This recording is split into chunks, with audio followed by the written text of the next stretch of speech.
সবাই এখন একটাই প্রশ্ন করছে, এরপর কি? ওয়েলকাম বন্ধুরা আপনাদের ভালোবাসার এই চ্যানেলে।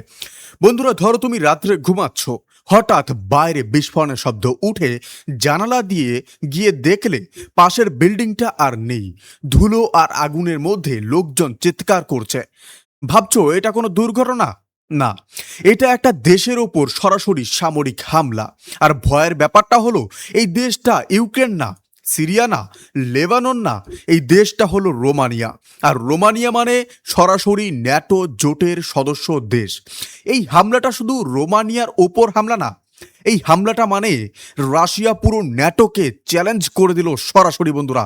আর এই একটা ঘটনা দিয়ে পুরো ভূ রাজনৈতিক সমীকরণ উল্টে গেছে। আজকে আমরা এই পুরো বিষয়টা শুরু থেকে শেষ পর্যন্ত ভাঙবো, কারণ এই বিষয়টা না বুঝলে আগামী কয়েক দিনে যা হবে সেটা তুমি বুঝতেই পারবে না। তো বন্ধুরা, চলুন শুরু করা যাক। আর আপনারা নতুন থাকলে অবশ্যই চ্যানেলকে সাবস্ক্রাইব করে আমাদের পাশে থাকবেন। বন্ধুরা দেখুন, বিশ্লেষণ শুরু করার আগে কি কি আলোচনা হবে সেটা আপনাদেরকে জানিয়ে কি কি আপডেটগুলি আসছে। প্রথমত, ঠিক কি হয়েছে রোমানিয়ায়, মানে ঘটনাটা কি আর কখন হয়েছে, কিভাবে হয়েছে। দ্বিতীয়ত, এই হামলায় যে ড্রোন ব্যবহার করা হয়েছে, সেই কামিকাজি ড্রোন জিনিসটা আসলে কি, এটা কোথা থেকে এলো আর কিভাবে বা কাজ করে। তৃতীয়ত, ন্যাটো আসলে কি জিনিস, তাদের নিয়ম কানুন কি বলছে এরকম পরিস্থিতিতে। আর চতুর্থত, আমেরিকা হঠাৎ পিছিয়ে গেল কেন, ট্রাম্পের ভূমিকা ঠিক কোথায়, ইরান যুদ্ধের সঙ্গে এর সম্পর্কটা কোথায়। বন্ধুরা, নেক্সট আপডেট যেটা আপনাদেরকে জানাবো, রাশিয়া কেন এখনই এই হামলা করলো, এটা কি হঠাৎ করে হয়েছে নাকি পরিকল্পনা করে। আর ন্যাটো এখন কি করতে পারে, কি বিকল্প আছে তাদের সামনে, তৃতীয় বিশ্বযুদ্ধ কি হবে, পারমাণবিক যুদ্ধের ভয়টা কতটা বাস্তব এখন, আর এই পুরো পরিস্থিতিতে ইউরোপের ভবিষ্যৎ কোথায় যাচ্ছে। দেখুন, শেষে আমি আপনার বিশ্লেষণটাও আপনাদেরকে জানাবো আমি ব্যক্তিগতভাবে কি মনে করছি আর এই পুরো পরিস্থিতি নিয়ে। তো চলুন বন্ধুরা, শুরু করা যাক। দেখুন, প্রথম যেটা আপনাদের সাথে আলোচনা করব, ঠিক কি হয়েছে রোমানিয়ায়। দেখুন, রোমানিয়া হলো পূর্ব ইউরোপের একটা দেশ, ইউক্রেনের ঠিক পাশেই, মানে ভৌগোলিকভাবে এই দেশটা ইউক্রেন রাশিয়ার যুদ্ধের একেবারে সামনের সারিতে বসে আছে। এই দেশ ন্যাটোর সদস্য, মানে পশ্চিমা সামরিক জোটের অংশ। কালকে রাত্রে রাশিয়া এই দেশের ওপর সরাসরি ড্রোন হামলা চালিয়েছে। শুধু ড্রোন হামলা না, ড্রোনটা একটা আবাসিক এলাকার বাড়িতে গিয়ে পড়েছে, মানে যেখানে সাধারণ মানুষ থাকে, পরিবার থাকে, ছোট বাচ্চারা থাকে, সেই বিল্ডিংয়ে গিয়ে ড্রোনটা বিস্ফোরিত হয়েছে। খবর বলছে বেশ কয়েকজন মারা গেছে, বিল্ডিং ব্যাপক ক্ষতিগ্রস্ত, এলাকার মানুষ রাস্তায় বেরিয়ে এসেছে আতঙ্কে। এখন একটা কথা আপনাদেরকে বলে রাখি, এই ঘটনা আগেও কিছুটা হয়েছে, মানে রাশিয়ার ড্রোন বা বিমান ন্যাটোর সীমানায় ঢুকেছে আগেও, পোল্যান্ডের আকাশসীমায় ঢুকেছে, কিন্তু সেগুলো ছিল দুর্ঘটনা, অন্তত সেভাবেই ব্যাখ্যা দেওয়া হয়েছিল আমাদেরকে। এবার সেটা না, এবার পুরোপুরি জেনে শুনে পরিকল্পনা মাফিক হামলা হয়েছে। আর রিপোর্ট বলছে পুতিন নিজে এই হামলার বিষয় আগে থেকে জানতেন এবং তার অনুমোদনেই এটা হয়েছে। এখন বুঝতে পারছো তো কতটা গুরুতর এই ঘটনাটা। বন্ধুরা, কামিকাজি ড্রোন কি জিনিস সেটাও আপনাদেরকে জানিয়ে রাখি। এই হামলায় যে ড্রোন ব্যবহার হয়েছে সেটাকে বলা হচ্ছে কামিকাজি ড্রোন।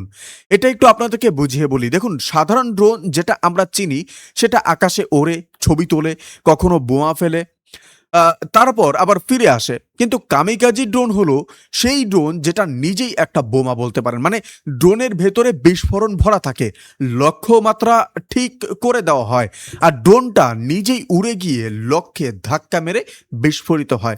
এটা একবার ব্যবহারের জিনিস, পুনরায় ফিরে আসে না। আর এই ধারণাটা প্রথম এসেছে বন্ধুরা ইরান থেকে।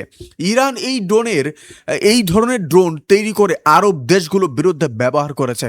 সেই একই প্রযুক্তি দেখে রাশিয়া নিজেরা তৈরি করেছে শাহিদ ড্রোনের আদলে নিজেদের সংস্করণ বলতে পারেন।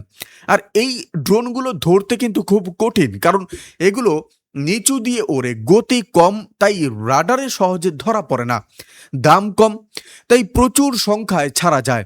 আর একটা ঝাঁক ড্রোন আসলে সব ধ্বংস করা কঠিন বলতে পারেন যে। রাশিয়া ইউক্রেনের বিরুদ্ধে এই ড্রোন ব্যাপক পরিমাণে ব্যবহার করেছে। এবার সেটাই ন্যাটো দেশে ব্যবহার করা হলো। এটা কৌশলগতভাবে অত্যন্ত গুরুত্বপূর্ণ পরিবর্তন। আমার মতে এই ড্রোন প্রযুক্তিটা একটা নতুন ধরনের যুদ্ধের বলতে পারেন যে ধরন তৈরি করেছে। সস্তায় বানাও, প্রচুর ছাড়ো আর শত্রুকে ক্লান্ত করে দাও। ইউক্রেন এই সমস্যায় বহুদিন ধরে জর্জরিত। এখন ইউরোপও সেটার মুখোমুখি। বন্ধুরা ন্যাটো কি জিনিস, তাদের নিয়ম কি বলছে সেটা আপনাদেরকে জানিয়ে রাখি। ন্যাটো হলো উত্তর আটলান্টিক চুক্তি সংস্থা, আর এটা মূলত পশ্চিম দেশগুলোর একটা সামরিক জোট। এই জোটের মূল ভিত্তি হলো একটাই নিয়ম, পঞ্চম অনুচ্ছেদ অর্থাৎ আর্টিকেল 5। এটা হলো সেই নিয়ম যেটা বলে একটা দেশের ওপর হামলা মানে সব সদস্য দেশের ওপর হামলা। মানে ধরো কেউ যদি রোমানিয়ায় হামলা করে তাহলে ফ্রান্স, জার্মানি, পোল্যান্ড, ইতালি সবাই মিলে সেটার জবাব দেওয়ার কথা। এটাই ন্যাটোর ভিত্তি, যেটা 5th আর্টিকেল দেওয়া আছে। আর এই পঞ্চম অনুচ্ছেদেই রাশিয়াকে এতদিন ঠেকিয়ে রেখেছিল, কারণ রাশিয়া জানে একটা ন্যাটো দেশের ওপর হামলা করলে মানে সব দেশের সঙ্গে যুদ্ধ। কিন্তু এখন পরিস্থিতি জটিল হয়েছে, কারণ আমেরিকা ন্যাটো থেকে বাস্তবিক বলতে পারে যে অর্থেই সরে যাচ্ছে। আর আমেরিকা ছাড়া ন্যাটো আসলে কতটা শক্তিশালী, এটাই আসল প্রশ্ন। তাই রাশিয়া এখন পরীক্ষা করছে, দেখছে যে পঞ্চম অনুচ্ছেদ এখনো কাজ করে কিনা, ন্যাটো আসলে ঐক্যবদ্ধ আছে কিনা, আমেরিকা না থাকলে ইউরোপ একা রাশিয়াকে ঠেকাতে পারবে কিনা। বন্ধুরা আমেরিকা পিছিয়ে গেল কেন, এটা বুঝতে হলে একটু পিছিয়ে যেতে হবে। ট্রাম্প ক্ষমতায় আসার পর থেকে একটা বিষয় খুব স্পষ্ট হয়ে গেছে, ট্রাম্প ন্যাটোকে ভালো চোখে দেখেন না। তার বক্তব্য সবসময় ছিল ইউরোপীয় দেশগুলোর প্রতিরক্ষায় যথেষ্ট খরচ করে না, কিন্তু আমেরিকা সেনাবাহিনীর ওপর নির্ভর করে, এই সব কথাবার্তায়। এরপর ইরান যুদ্ধ শুরু হলো। ট্রাম্প চাইছিলেন যে ন্যাটো এই যুদ্ধে আমেরিকাকে সমর্থক করুক, সৈন্য দিক, অস্ত্র দিক, কূটনৈতিক সমর্থন দিক। কিন্তু ন্যাটো সাফও বলে দিল আমরা এই যুদ্ধে নেই, এটা আমেরিকার যুদ্ধ, আমাদের সৈন্যদের জীবন আমরা এই যুদ্ধে দেব না। এতে ট্রাম্প রাগে ফুঁসলেন, আর তারপর থেকে কিন্তু ন্যাটো দুর্বল করার প্রক্রিয়াও শুরু হয়ে গেল। জার্মানিতে রাখা বন্ধুরা 12,000 আমেরিকান সৈনিক ফেরত নেওয়া হলো, স্পেনের সামরিক ঘাঁটি খালি করা শুরু হলো, ইউরোপের বিভিন্ন জায়গায় যে আমেরিকান সামরিক উপস্থিতি ছিল সেটা কমাতে শুরু করলো বা কমতে শুরু হলো। এটা কৌশলগতভাবে অত্যন্ত বিপজ্জনক একটা পদক্ষেপ, কারণ রাশিয়া এটা দেখছে, আর চীন এটা দেখছে, আর সবচেয়ে বড় কথা পুতিন এটা দেখছেন। আমার মতে ট্রাম্পের এই পদক্ষেপ ব্যক্তিগত রাগ থেকে নেওয়া একটা সিদ্ধান্ত, কিন্তু আন্তর্জাতিক রাজনীতিতে ব্যক্তিগত রাগ দিয়ে সিদ্ধান্ত নেওয়া হলে পরিণাম ভোগ করতে হয়, এটা আমি বলে রাখছি। আর এই পরিণাম এখন ইউরোপের সাধারণ মানুষ ভোগ করছে। বন্ধুরা রাশিয়া এখন ওই হামলা করলো কেন, টাইমিং কেন, এটা সবচেয়ে গুরুত্বপূর্ণ প্রশ্ন। রাশিয়া কি হঠাৎ পাগল হয়ে গেছে? না বন্ধুরা, পাগল হয়নি। রাশিয়া পুরোপুরি হিসেব করে এই হামলা করছে। একবার ভাবো তো, রাশিয়া গত 3 বছর ধরে ইউক্রেনের সঙ্গে যুদ্ধ করছে, আর এই পুরো সময় ন্যাটো দেশে বলতে পারেন যে হাত দেয়নি। কেন? কারণ আমেরিকা সক্রিয়ভাবে ন্যাটোর পেছনে ছিল। ন্যাটোয় আমেরিকার সৈনিক ছিল, আমেরিকার অস্ত্র ছিল, আমেরিকার প্রযুক্তি ছিল। কিন্তু এখন সেটা নেই, আমেরিকা সরে গেছে। আর রাশিয়া সেই মুহূর্তটার জন্যই অপেক্ষা করেছিল। এটাকে রাজনৈতিক ভাষায় বলে জলের গভীরতা পরীক্ষা। মানে একটা বলতে পারেন যে ছোট ঢিল ছুঁড়ে দেখা যে জলটা কতটা গভীর। রাশিয়া এই হামলা করে দেখতে চাইছে যে ন্যাটো কি করে। ন্যাটো যদি শক্ত জবাব দেয় বোঝা গেল এখনো ন্যাটো কার্যকর। ন্যাটো যদি শুধু নিন্দা জানিয়ে চুপ করে যায় বোঝা গেল রাস্তা পরিষ্কার। আর ইউক্রেন যুদ্ধে একটা জিনিস রাশিয়া শিখেছে, সে শিখেছে যে পশ্চিমা দেশগুলো ভয় পেলে পিছিয়ে যায়, সাহস দেখালে এগিয়ে আসে। তাই এই পরীক্ষাটা রাশিয়ার জন্য অত্যন্ত গুরুত্বপূর্ণ। এখন ন্যাটো কি করতে পারে, এখানেই আসল সমস্যা। ন্যাটোর সামনে মূলত দেখুন 3টে পথ খোলা আছে। বলতে পারেন যে প্রথম পথ হলো কঠোর সামরিক জবাব, মানে রাশিয়ার ভেতরে কোনো লক্ষ্যমাত্রায় পাল্টা হামলা করা। কিন্তু এটা করলে পরিস্থিতি এক লাফে অনেক দূর চলে যেতে পারে, পারমাণবিক যুদ্ধের সংখ্যা তৈরি হতে পারে, আর ইউরোপ শেষ হয়ে যেতে পারে। দ্বিতীয় পথ হলো শুধু প্রতিরক্ষা মজবুত করা, মানে রাশিয়াকে কিছু না বলে নিজেদের আকাশ প্রতিরক্ষা ব্যবস্থা শক্তিশালী করা। কিন্তু এতে রাশিয়া বুঝবে যে ন্যাটো ভয় পাচ্ছে, আর সেটা রাশিয়াকে আরো সাহসী করবে। তৃতীয় পথ হলো কূটনৈতিক চাপ, নিষেধাজ্ঞা বাড়ানো, আন্তর্জাতিক মঞ্চে রাশিয়াকে একঘরে করার চেষ্টা। কিন্তু রাশিয়া এই নিষেধাজ্ঞার মধ্যে 3 বছর ধরে যুদ্ধ করছে, তাই এই পথও খুব কার্যকর না। মানে ন্যাটোর সামনে এখন বা বলতে পারেন যে এমন কোনো বিকল্প নেই যেটা সহজ, সবটাই ঝুঁকিপূর্ণ, সবটাই কঠিন। বেলজিয়ামের রাজধানী ব্রাসেলসে যে জরুরি বৈঠকে বসেছে, সেখানে ঠিক এই 3টে পথ নিয়েই আলোচনা হচ্ছে।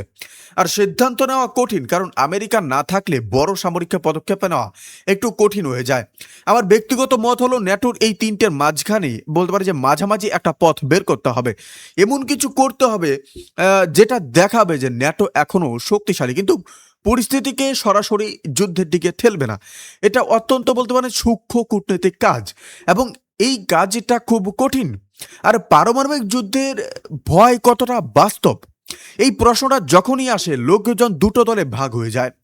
এক দল বলে পারমাণবিক যুদ্ধ হবেই না, কারণ পারমাণবিক যুদ্ধ মানে তো সবার ধ্বংস, রাশিয়াও বাঁচবে না।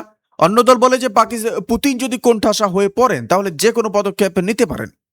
এখন সত্যিটা কি?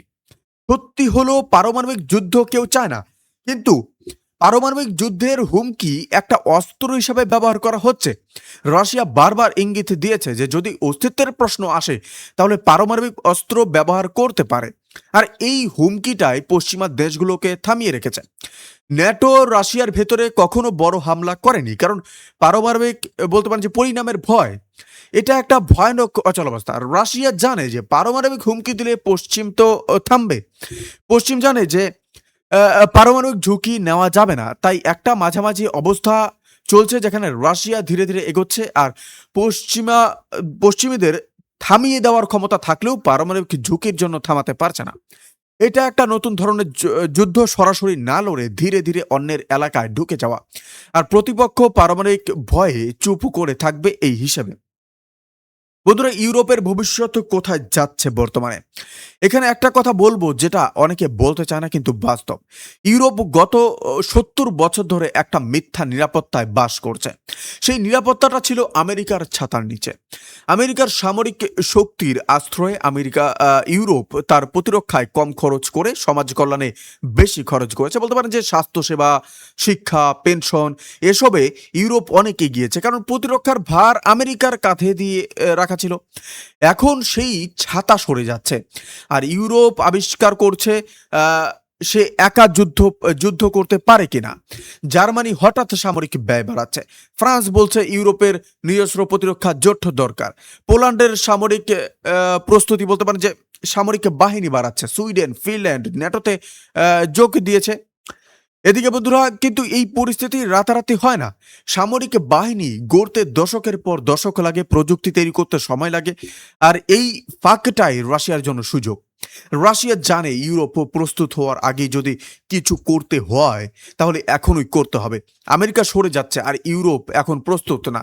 এই জানালাটা বন্ধ হওয়ার আগে রাশিয়া সর্বোচ্চ চাপ দিতে চাইছে। আর ইউরোপের আবাদি বলতে পারেন যে ইউরোপের মানুষ যারা শান্তিতে বাঁচতে অভ্যস্ত, তারা এই পরিস্থিতিতে অনেক বেশি ভয় পাচ্ছে ইউক্রেনের তুলনায়, কারণ হারানোর মতো তাদের অনেক কিছু আছে তাদের। আর ঠিক এই ভয়টাকেই রাশিয়া কাজে লাগাতে চাইছে।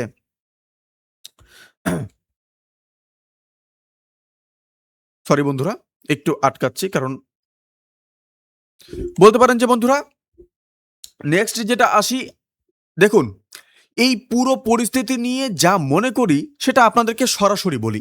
রাশিয়া এই হামলা করতে একটা বার্তা দিয়েছে। বার্তাটা হলো আমেরিকা ছাড়া তোমরা কিছু না। আর এই বার্তাটা ভুল নয়, অন্তত এখনকার পরিস্থিতিতে।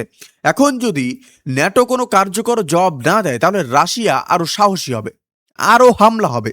হয়তো বাল্টিক দেশগুলোর দিকে রাশিয়া এগোবে। এস্তোনিয়া, লাতভিয়া, লিথুনিয়া এগুলো কিন্তু ন্যাটো সদস্য। আর যদি ন্যাটো শক্ত জবাব দেয় তাহলে পারমাণবিক ঝুঁকি বাড়বে। আর এটাও বন্ধুরা সত্যি। কিন্তু আমার মনে হয় সবচেয়ে বড় ভুল হবে কিছু না করা। কারণ ইতিহাস বলে যে আক্রমণকারীকে থামাতে দেরি করলে পরিস্থিতি আরও খারাপ হয়। বন্ধুরা আপনারা কি মনে করেন অবশ্যই কমেন্ট করে জানাবেন। ভালো থাকবেন, সুস্থ থাকবেন। ধন্যবাদ। আপনাদের আপডেটটি কিরকম লেগেছে এবং বিশ্লেষণটি কিরকম লেগেছে এই গত রাতের আপডেটটিকে নিয়ে আপনারা অবশ্যই জানাবেন। ভালো থাকবেন, সুস্থ থাকবেন। ধন্যবাদ। দেখা হচ্ছে নতুন কোনো ভিডিওতে। আপনি কোথা থেকে দেখছেন অবশ্যই আমাদেরকে জানিয়ে রাখবেন।